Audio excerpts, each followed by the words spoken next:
Eldrazi Post, Grixis Reanimator, the other deck. Neither of these decks are playing fair at all. Exactly. When Chalice of the Void is checking the unfair things we're in.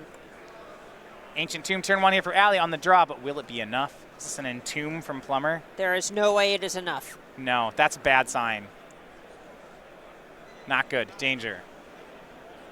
Danger. Gristlebrand into the graveyard. It is like that. Okay. Watch out.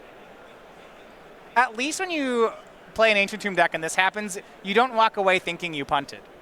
You're just like, yeah, All right. They made a Gristlebrand. Yeah. And then they drew 7. Michael down to 13. Don't believe there is a start from Warfield that could have prevented this. No, not. Even Chalice on 1, Michael can just respond with the Entomb. Her choices so far have been tap Tomb to take 2, or not. And she has correctly stayed at 20 life, as opposed to just going to 18 for no reason. Likely going to see the concession in response to this Thoughtseize. All right. All right. You get to see which Ancient Tomb deck we're on. I don't think Thought-Knot, Shaper, Chalice. I don't think there's anything there that does anything. I think it was a Walking Ballista. Okay, not the Chalice. We would have seen the Chalice on 1 if that had been there. Yeah, you're right. Takes the Thought-Knot, but that hand doesn't really have a way to answer the Gristlebrand. The idea here maybe involves racing it. If you draw Sorcerer's Spyglass, does that do anything? Then it can't draw 7 anymore? It's possible that she could say draw All Is Dust. There's no way you get to cast that in time. Maybe. Well, we'll see it play out. Remember, with Reanimator now, there's no counterspells. There's no Force of Will to draw into anymore. Well, there is. Is there? Never mind. There is. This is Grixis. This is the blue one. This has Force of Will.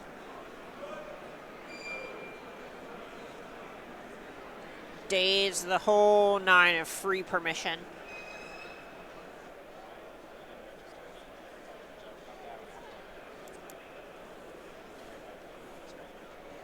Careful study here from Plummer. So he's a massive cards here from the Gristlebrand. As Thought-Knot Seer with Animate Dead will get another card from the hand.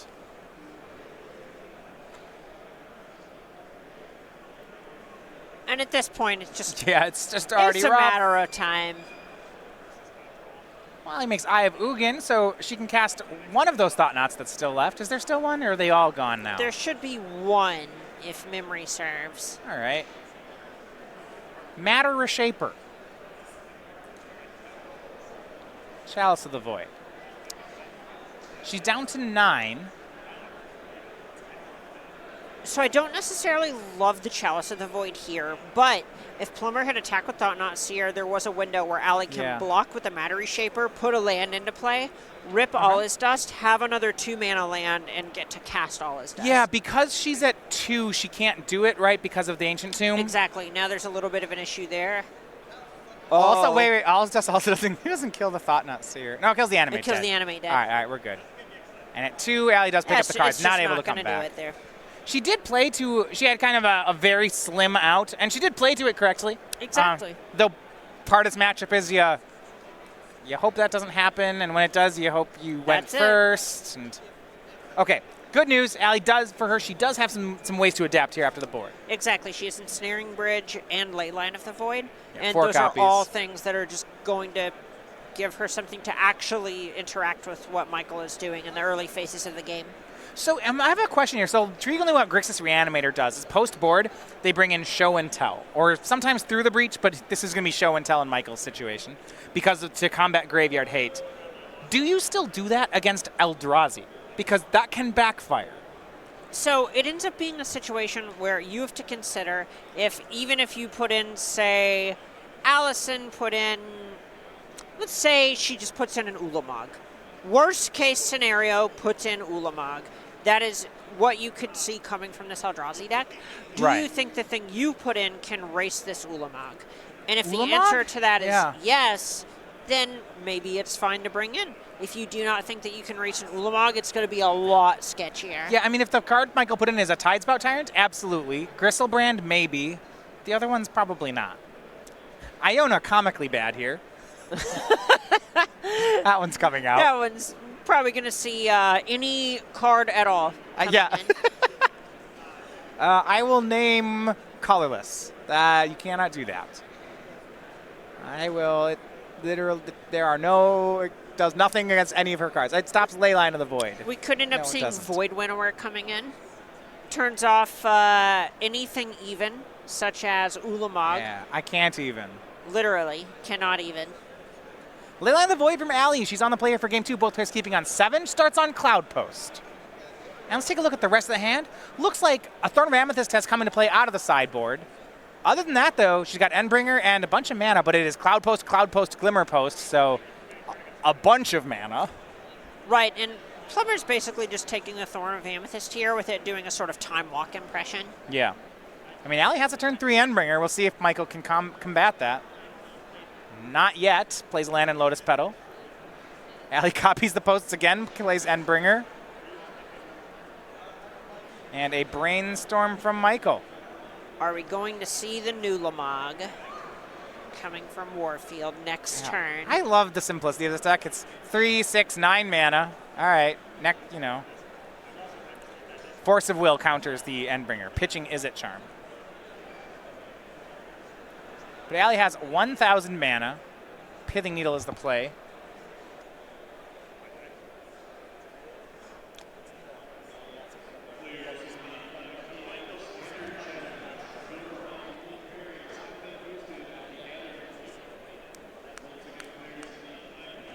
And go back over to Michael.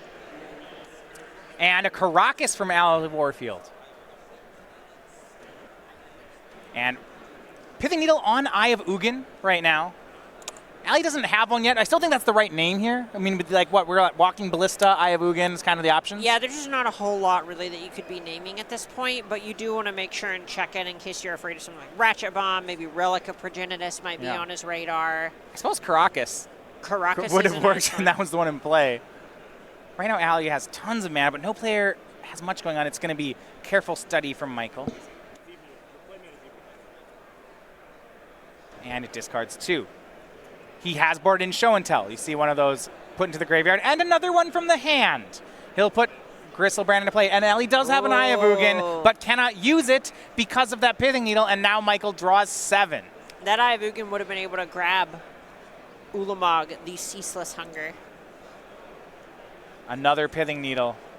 Allie will Caracas the Gristlebrand back. Now, second Needle. That is on Caracas. Okay, so if he can get the Gristlebrand into play again, he'll be set. Here is Animate Dead on Endbringer. Love it. Look, you got to do what you got to do sometimes. It is literally just a 5/5 that pings things. Allie trying to find a payoff. She can't use that Eye of Ugin. Can't use that Caracas. Oh, this is a big spell. All right. Whatever it is big. Remember, now, Michael, for that Endbringer, just a 5/5 here. And there we go. Here's Ulamog, the Ceaseless Hunger. This is going to be a disaster. 2 lands for That's my really just Ulamog, 2. the Ceaseless Hunger. So what? Eye of Ugin makes it cost 8, and then there are 4 Locusts in play. Love it. She takes care of both Pithing Needles. Yeah, let's unlock everything.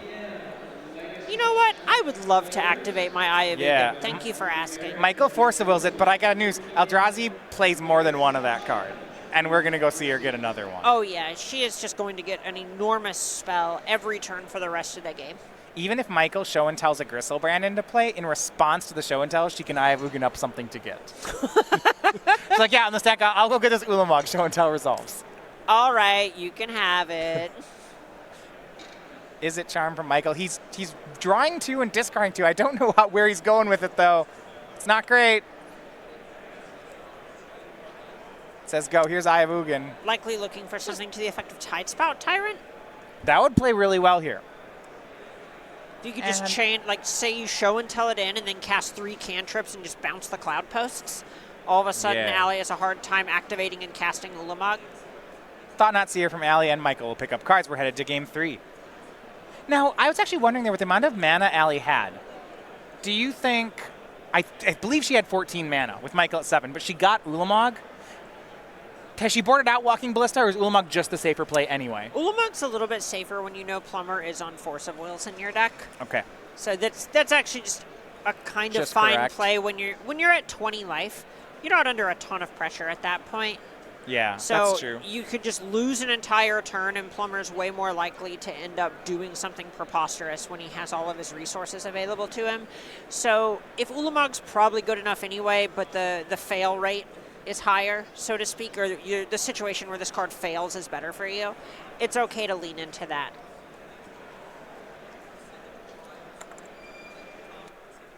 Game number 3 will be putting Michael back on the play.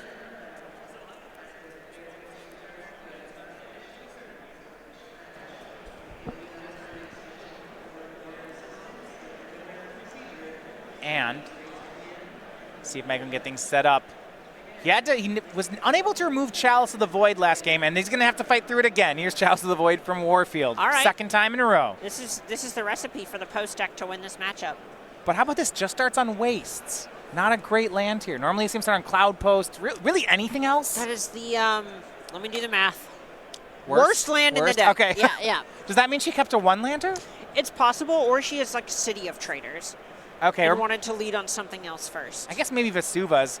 Michael, you cracks the Lotus Petal to bounce, to use Echoing Truth to bounce Leyline on the Void. Now, Allie cannot get the Leyline back into play. No, that is gone for good. And, here's a Reanimate on a Gristlebrand. Maybe none of this matters. Michael gets into the graveyard, brings back the 7/7. Draws 7, goes to 4. Reanimator's a scary deck. Oh, yeah. This is, my opponent just paid 16 life, but there's no way I could win. What a fun game of Magic. These decks are why we register Force of Will sometimes. Yep, exactly. Allie did not, so that means when you don't register Force of Will, you accept that this kind of stuff will happen. Yep. And Sorcerer's Spyglass, that will get Force of Will. I was going to say prevent the draw 7, but no. Michael, too many resources for that. He'll attack Allie down to 14. Michael up to 10. Brainstorm again. Going to try to walk this one in. What are the landmines? Anything he has to care about out of her deck at this point? Basically, there are worlds where Plummer pays some life with a Gristlebrand, and Allie randomly just gets to win with a Walking Ballista. Okay, so maybe we don't draw another 7 here just yet. Right, if your hand's fine as it is, just leave it. Just let this be a 7/7 flying lifelink creature. Ancient Tomb from Warfield. Sorcerer's Spyglass again. You know, one of these times we're going to see Ancient Tomb win, okay? I know. Look, it's going to get there. I think it's had a rough day. It's had a rough day. This game is not over, Matthias. Okay. We are watching. No, I'm still cheering hard. It's because Ancient Tomb is in play. Okay, it's got the card. We are watching a game of Magic that is undecided. Michael's just drawing 7, then going to 2. That's what happens. Sometimes you got to draw 7. Did he go to 2? Wait, does this mean does the Ballista kill him? Unfortunately, he is going to gain 7 more life. Oh, we're still in the attack. Right. Okay, yeah. Well, right now we're on Allie's turn. And she doesn't have fast mana here. Chalice of the Void on 1. You know, there's no way to make 2 more mana immediately and just Ballista and win. Exactly, and the Sorcerer's Spyglass is naming Gristlebrand. Okay. Takes a hit. Down to 5. Allie has 1 more turn. Michael up to 9, now out of range of a Ballista. He casts Careful Study. I believe I see a Force of Will hiding out in his hand, unfortunately, for Allie, but that should cover it. That's just going to... Grixis is in such a good spot at this point. Eldrazi's not the kind of deck to make 2 threats on a turn, so 1 Force of Will should let Michael survive to his next turn. Exactly. There aren't exactly colorless answers to 7/7s that cost 1. I can't... Brittle Effigy. Theoretically, she can Ensnaring Bridge. Then when that gets countered, another land that taps for 2, Ensnaring Bridge. Wow, just no respect. Just no respect. Came up with the 1 mana answer. Just no selling it. Michael gets the win. 2 games to 1. He improves to 5.